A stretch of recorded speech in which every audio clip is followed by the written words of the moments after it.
ಕಳೆದ 3 ತಿಂಗಳಿಂದ ಗೃಹಲಕ್ಷ್ಮಿಯ 2,000 ಅಮೌಂಟ್ ಇದುವರೆಗೂ ಕೂಡ ನಮಗೆ ಬಂದಿಲ್ಲ ಅನ್ನುವಂತಹ ಆಕ್ರೋಶ ಬಳ್ಳಾರಿ, ಹಾಸನ, ಶಿವಮೊಗ್ಗ, ಕಲಬುರಗಿ, ಹುಬ್ಬಳ್ಳಿ, ಬೆಳಗಾವಿ ಬೇರೆ ಬೇರೆ ಜಿಲ್ಲೆಯ ಮಹಿಳೆಯರದ್ದಾಗಿದೆ. ಈ ಹಣ ನಮಗೆ ಬಂದಿದ್ದಿದ್ರೆ ಅದರಿಂದ ಸಾಕಷ್ಟು ಅನುಕೂಲ ಆಗ್ತಾ ಇತ್ತು.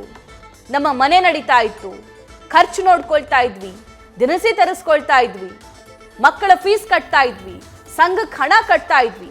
ಆದರೆ 3 ತಿಂಗಳಾಯ್ತು.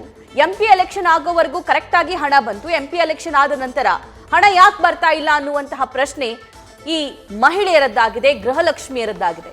ಅದಕ್ಕೆ ಸರ್ಕಾರದಿಂದ ಸರಿಯಾಗಿರುವಂತಹ ಕ್ಲಾರಿಫಿಕೇಶನ್ ಸಿಗ್ತಾ ಇಲ್ಲ. 5 ವರ್ಷದವರೆಗೂ ಗ್ಯಾರಂಟಿ ಹಣ ನಿಮ್ಮ ಅಕೌಂಟಿಗೆ ಬರುತ್ತೆ ಅನ್ನುವಂತಹ ಆಶ್ವಾಸನೆ ಕೊಟ್ಟರು. ಆ ಆಸೆಗೆ ನಾವು ವೋಟ್ ಕೂಡ ಹಾಕಿದ್ವಿ. ಆದ್ರೆ ಈಗ 1 ವರ್ಷದ ನಂತರ ನೀವು ಸ್ಟಾಪ್ ಮಾಡಿದ್ದಾರಲ್ಲ, ಅಟ್ಲೀಸ್ಟ್ ಇನ್ ಮುಂದಾದ್ರೂ ಆ ಹಣ ಬರುತ್ತೋ ಬರಲ್ವೋ ಅನ್ನುವಂತಹ ಕ್ಲಾರಿಫಿಕೇಶನ್ ಸಿದ್ದರಾಮಯ್ಯನವರು ಕೊಡಬೇಕು ಅನ್ನೋದು ಈ ಎಲ್ಲಾ ಜಿಲ್ಲೆಯ ಮಹಿಳೆಯರು ಆಗ್ರಹಿಸ್ತಾ ಇರೋದು. ಇನ್ನು ಬಳ್ಳಾರಿಯಿಂದ ಮತ್ತಷ್ಟು ಲೈವ್ ಡೀಟೇಲ್ಸ್ ಪಡ್ಕೊಳ್ಳೋಣ ನಮ್ಮ ಬಳ್ಳಾರಿಯ ಪ್ರತಿನಿಧಿ ಶಿವಾನಂದ್ ಅವರಿಂದ. ಶಿವಾನಂದ್, ಬಳ್ಳಾರಿಯ ಆ ಅಜ್ಜಿ ಕಣ್ಣೀರ್ ಹಾಕ್ತಾ ಇದ್ರು. ಮನೆ ಬಾಡಿಗೆ ಕಟ್ಟಬೇಕು, ಮಳೆ ಬೇರೆ ಬರ್ತಾ ಇದೆ, ಹೊರಗಡೆ ಕೆಲ್ಸಕ್ಕೆ ಹೋಗಕ್ಕಾಗೋದಿಲ್ಲ, 3 ತಿಂಗಳಾಯ್ತು, ವಿಧವಾ ವೇತನನೂ ಕೂಡ ಬರ್ತಾ ಇಲ್ಲ, ಈ ಗೃಹಲಕ್ಷ್ಮಿ ಹಣನೂ ಬರ್ತಾ ಇಲ್ಲ ಅಂತ ಅಷ್ಟು ಸಲ ಅಲ್ದಾಡ್ತಾ ಇದ್ದಾರಲ್ಲ ಅವ್ರು ಬ್ಯಾಂಕಿಗೆ.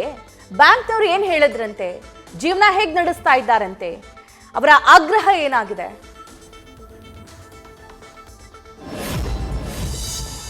ಸಭಾ ಮುಖ್ಯವಾಗಿ ರಾಜ್ಯ ಸರ್ಕಾರದ ಮಹತ್ವಾಕಾಂಕ್ಷಿ ಗ್ಯಾರಂಟಿ ಯೋಜನೆಗಳ ಪೈಕಿ ಗೃಹಲಕ್ಷ್ಮಿ ಕೂಡ ಒಂದಾಗಿರುವಂಥದ್ದು. ಹೀಗಾಗಿ ಗೃಹಲಕ್ಷ್ಮಿ ಯೋಜನೆಯ 2,000 ಹಣವನ್ನು ಮಹಿಳೆಯರು ನಂಬಿಕೊಂಡು ಸಾಕಷ್ಟು ಜೀವನವನ್ನು ಕಟ್ಟಿಕೊಂಡಿದ್ದರು. ಕಳೆದ 1 ವರ್ಷಗಳಿಂದಲೂ ಕೂಡ ನಿರಂತರವಾಗಿ ಹಣ ಬರ್ತಾ ಇತ್ತು. ಆದರೆ ಲೋಕಸಭೆ ಚುನಾವಣೆ ಬಳಿಕ ಏಕೈಕಿ 3 ತಿಂಗಳಿಂದ ಕೂಡ ಗೃಹಲಕ್ಷ್ಮಿ ಯೋಜನೆ ಅಡಿಯಲ್ಲಿ ಬರ್ತಕ್ಕಂಥ 2,000 ರೂಪಾಯಿ ಹಣವನ್ನು ನಿಲ್ಲಿಸಿದ್ದಾರೆ ಅನ್ನುವಂಥ ಒಂದು ನೇರ ಆರೋಪವನ್ನು ಮಹಿಳೆಯರು ಮಾಡ್ತಾ ಇರುವಂಥದ್ದು. ಅದರಲ್ಲೂ ಕೂಡ ಬಳ್ಳಾರಿಯಲ್ಲಿ ಇರ್ತಕ್ಕಂಥ ಬಡ ಮಹಿಳೆಯರು 2,000 ರೂಪಾಯಿ ಹಣದ ಜೊತೆಗೆ ಕೆಲವೊಂದಿಷ್ಟು ಪಿಂಚಣಿ ಹಣ ಕೂಡ ಬರ್ತಾ ಇತ್ತು. ಅದನ್ನೇ ತೆಗೆದುಕೊಂಡು ಮನೆ ಬಾಡಿಗೆ ಭರಿಸೋದು, ಆಸ್ಪತ್ರೆ ಖರ್ಚು ಸೇರಿದಂತೆ ಮಕ್ಕಳ ಫೀಸನ್ನು ಕಟ್ತಾ ಇದ್ರು. ಆದರೆ ಏಕೈಕಿ 3 ತಿಂಗಳಿಂದ ಈ ಒಂದು ಗೃಹಲಕ್ಷ್ಮಿ ಯೋಜನೆ ಹಣ ಬರ್ತಾ ಇಲ್ಲ. ಹೀಗಾಗಿ ಸಾಕಷ್ಟು ಆರ್ಥಿಕವಾಗಿ ತೊಂದರೆ ಆಗಿದೆ ಅನ್ನುವಂಥ ಒಂದು ನಿಟ್ಟಿನಲ್ಲಿ ನ್ಯೂಸ್ ಫಸ್ಟ್ ಕ್ಯಾಮ್ರಾ ಮುಂದೆ ಬಳ್ಳಾರಿಯಲ್ಲಿ ಇರ್ತಕ್ಕಂಥ ಕೆಲವೊಂದಿಷ್ಟು ಮಹಿಳೆಯರು ಕೂಡ ಅಳಲನ್ನು ತೋಡಿಕೊಳ್ತಾ ಇರುವಂಥದ್ದು. ಜೊತೆಗೆ ಈಗಾಗಲೇ ಕಳೆದ 3 ತಿಂಗಳಿಂದಲೂ ಕೂಡ ಸಿದ್ದರಾಮಯ್ಯನವರು ನಮ್ಮ ಅಕೌಂಟ್ಗೆ ಹಾಕಬೇಕಾದಂಥ 2,000 ರೂಪಾಯಿ ಹಣವನ್ನು ಹಾಕ್ತಾ ಇಲ್ಲ. ಹೀಗಾಗಿ ನಮಗೆ ಆರ್ಥಿಕವಾಗಿ ಸಾಕಷ್ಟು ಸಮಸ್ಯೆ ಆಗ್ತಾ ಇದೆ. ಜೊತೆಗೆ ನಾವು ಬಡವರಿದ್ದೇವೆ. ಹೀಗಾಗಿ ಅದೇ ಬಂದಂಥ 2,000 ರೂಪಾಯಿ ಹಣವನ್ನು ನಂಬಿಕೊಂಡು ನಾವು ಜೀವನವನ್ನು ಮಾಡ್ತಾ ಇದ್ವಿ. ಜೊತೆಗೆ ಮನೆ ಬಾಡಿಗೆ ಭರಿಸೋದಾಗಿರ್ಬೋದು ಅಥವಾ ಆಸ್ಪತ್ರೆ ಇತ್ಯಾದಿ ಖರ್ಚುಗಳಿಗೆ ನಮಗೆ ಸರಿ ಹೋಗ್ತಾ ಇತ್ತು. ಇದ್ರ ಜೊತೆಗೆ ಕೆಲವೊಂದಿಷ್ಟು ಪಿಂಚಣಿ ಹಣಗಳು ಕೂಡ ಬರ್ತಾ ಇತ್ತು. ಆದರೆ ಕಳೆದ 3 ತಿಂಗಳಿಂದ ಕೂಡ ಆ ಪಿಂಚಣಿ ಹಣ ಕೂಡ ನಿಂತೋಗಿದೆ ಅನ್ನುವಂಥ ಒಂದು ಆರೋಪವನ್ನು ಮಾಡ್ತಿರುವಂಥದ್ದು. ಅದರಲ್ಲೂ ಕೂಡ ಬಳ್ಳಾರಿಯಲ್ಲಿ ವಾಸ ಮಾಡ್ತಕ್ಕಂಥ ಸ್ಲಮ್ಗಳಲ್ಲಿ ಜನರು ಸಾಕಷ್ಟು ಒಂದು ತೊಂದರೆಯನ್ನು ಅನುಭವಿಸ್ತಾ ಇರುವಂಥದ್ದು. ಅದರಲ್ಲೂ ಕೂಡ ಬಳ್ಳಾರಿ ಜಿಲ್ಲೆ ಆಗಿರ್ಬೋದು ಮತ್ತು ವಿಜಯನಗರ ಜಿಲ್ಲೆಯಲ್ಲಿ ಸಮರ್ಪಕವಾಗಿ ಈ ಬಾರಿ ಮಳೆ ಆಗ್ತಾ ಇಲ್ಲ. ಜೊತೆಗೆ ಮಹಿಳೆಯರಿಗೆ ಸರಿಯಾಗಿ ಉದ್ಯೋಗ ಸಿಗ್ತಾ ಇಲ್ಲ.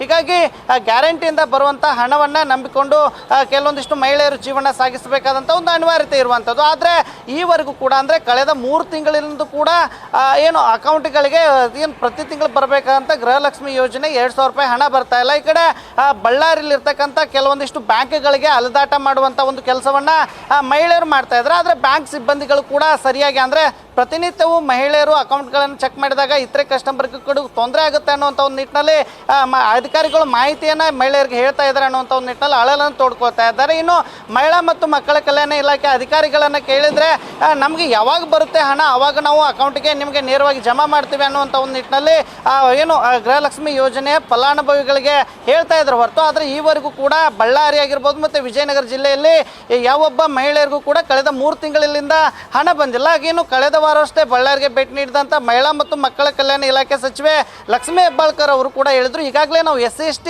ಏನು ಸಮುದಾಯದ ಮಹಿಳೆಯರಿಗೆ ಈಗಾಗಲೇ 2,000 ರೂಪಾಯಿ ಹಣವನ್ನು ಹಾಕಿದ್ದೀವಿ. ಆದರೆ ಇನ್ನು ಉಳಿದ 1 ತಿಂಗಳದ ಹಣ ಮಾತ್ರ ಬಾಕಿ ಇದೆ. ಅದನ್ನು ಈಗ CM ಜೊತೆಗೆ ಚರ್ಚೆ ಮಾಡಿ ನಾವು ಶೀಘ್ರವೇ ಮಹಿಳೆಯರ ಅಕೌಂಟ್ಗೆ ನೇರವಾಗಿ ಹಾಕ್ತೀವಿ ಅನ್ನುವಂಥ ಒಂದು ಮಾತನ್ನು ಹೇಳಿದರು. ಆದರೆ ಎಲ್ಲೋ ಒಂದು ಕಡೆ ನಾವು SC/ST ಸಮುದಾಯದಲ್ಲಿರ್ತಕ್ಕಂಥ ಫಲಾನುಭವಿಗಳನ್ನೇ ಸಂಪರ್ಕ ಮಾಡಿದಾಗ ಕಳೆದ 3 ತಿಂಗಳಿಂದ ಕೂಡ ಈ ಒಂದು ಗೃಹಲಕ್ಷ್ಮಿ ಯೋಜನೆ ಹಣ ಈವರೆಗೂ ಕೂಡ ಬಂದಿಲ್ಲ. ಜೊತೆಗೆ ಸಾಕಷ್ಟು ಅಂದರೆ ಸ್ಲಮ್ಗಳಲ್ಲಿ ವಾಸ ಮಾಡ್ತಕ್ಕಂಥ ಮಹಿಳೆಯರ ಪರಿಸ್ಥಿತಿ ಅಂತೂ ಕೂಡ ತೀರಾ ಹೇಳ್ತಿರೋದಾಗಿರುವಂಥದ್ದು. ಅದರಲ್ಲೂ ಕೂಡ ಮಳೆ ಅಭಾವದಿಂದ ಈಗ ಮಹಿಳೆಯರಿಗೆ ಸರಿಯಾಗಿ ಉದ್ಯೋಗ ಇಲ್ಲ, ಕೂಲಿ ಮಾಡೋಕ್ಕೆ ಉದ್ಯೋಗ ಸಿಗ್ತಾ ಇಲ್ಲ. ಹೀಗಾಗಿ ಸರ್ಕಾರದಿಂದ ಬಂದಂಥ ಏನು ಗ್ಯಾರಂಟಿ ಯೋಜನೆ ಹಣ ಆಗಿರ್ಬೋದು ಮತ್ತು ಏನು ಇನ್ನಿತರ ಪಿಂಚಣಿ ಹಣವನ್ನು ನಂಬಿಕೊಂಡು ಹೇಗೋ ಕಾಲವನ್ನು ತಳ್ತಾ ಇದ್ವಿ. ಆದರೆ ಏಕಾಏಕಿ ಸರ್ಕಾರ ನಿಲ್ಲಿಸೋದ್ರ ಪರಿಣಾಮವಾಗಿ ನಮಗೆ ಸಾಕಷ್ಟು ಆರ್ಥಿಕವಾಗಿ ತೊಂದರೆ ಆಗ್ತಾ ಇದೆ. ನಾವು ಗ್ಯಾರಂಟಿ ಯೋಜನೆಗಳನ್ನೇ ನಂಬಿ ಕಾಂಗ್ರೆಸ್ಗೆ ವೋಟ್ ಮಾಡಿದ್ವಿ, ಆದರೆ 1 ವರ್ಷದವರೆಗೂ ಸರಿಯಾಗಿ ಈ ಒಂದು ಹಣ ಬರ್ತಾ ಇತ್ತು.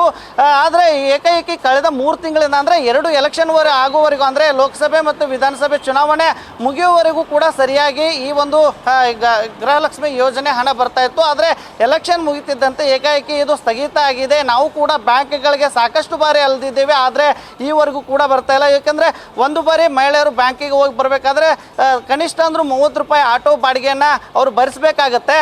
ಒಂದು 3 ತಿಂಗಳಲ್ಲಿ ಒಂದು 5-6 ಬಾರಿ ಹೋಗಿ ಬಂದರೂ ಕೂಡ 300 ರೂಪಾಯಿವರೆಗೂ ಅವರ ಖರ್ಚಾಗುತ್ತೆ. ಆದರೆ ಈವರೆಗೂ ಕೂಡ ಯಾವೊಬ್ಬ ಅಧಿಕಾರಿ ಆಗಿರ್ಬೋದು, ಜೊತೆಗೆ ಇದಕ್ಕೆ ಸಂಬಂಧಪಟ್ಟಂಥ ಮಹಿಳಾ ಮತ್ತು ಮಕ್ಕಳ ಕಲ್ಯಾಣ ಇಲಾಖೆಯ ಅಧಿಕಾರಿಗಳು ಕೂಡ ಯಾವಾಗ ಈ ಒಂದು ಹಣ ಅಂದರೆ ಏನು ಗೃಹಲಕ್ಷ್ಮಿ ಯೋಜನೆ ಹಣ ಮಹಿಳೆಯರ ಖಾತೆಗೆ ಹೋಗುತ್ತೆ ಅನ್ನುವಂಥ ಒಂದು ನಿಟ್ಟಿನಲ್ಲಿ ಯಾವುದೇ ರೀತಿಯಾದಂಥ ಮಾಹಿತಿಯನ್ನು ಕೊಡ್ತಾ ಇಲ್ಲ. ಇತ್ತು ಬ್ಯಾಂಕ್ ಸಿಬ್ಬಂದಿಗಳಿಗೂ ಕೂಡ ಈಗ ಯೋಜನೆ ಹಣ ಯಾವಾಗ ಬರುತ್ತೆ ಅನ್ನುವಂಥ ಒಂದು ಮಾಹಿತಿ ಕೂಡ ಇಲ್ಲ. ಹೀಗಾಗಿ ಸಾಕಷ್ಟು ಅಂದರೆ ಬಡ ಮಹಿಳೆಯರು ಕೂಡ ಈ ಒಂದು ಯೋಜನೆಯಿಂದ ಈಗ ಸಾಕಷ್ಟು ತೊಂದರೆಯನ್ನು ಅನುಭವಿಸ್ತಾ ಇರುವಂಥದ್ದು. ಏಕಾಏಕಿ ಸ್ಥಗಿತ ಮಾಡಿರೋದು ಎಷ್ಟರ ಮಟ್ಟಿಗೆ ಸರಿ ಅನ್ನುವಂಥ ಒಂದು ನಿಟ್ಟಿನಲ್ಲಿ ಈಗ ಸಿದ್ದರಾಮಯ್ಯ ಅವರ ಕಾಂಗ್ರೆಸ್ ಸರ್ಕಾರದ ವಿರುದ್ಧ ಈಗ ಹಿಡಿಶಾಪವನ್ನು ಹಾಕುವಂಥ ಕೆಲಸವನ್ನು ಈಗ ಬಳ್ಳಾರಿಯಲ್ಲಿ ಮಹಿಳೆಯರು ಮಾಡ್ತಿರುವಂಥದ್ದು. ಸಭಾ ರೈಟ್ ಶಿವಾನಂದ್, ಥ್ಯಾಂಕ್ ಯು.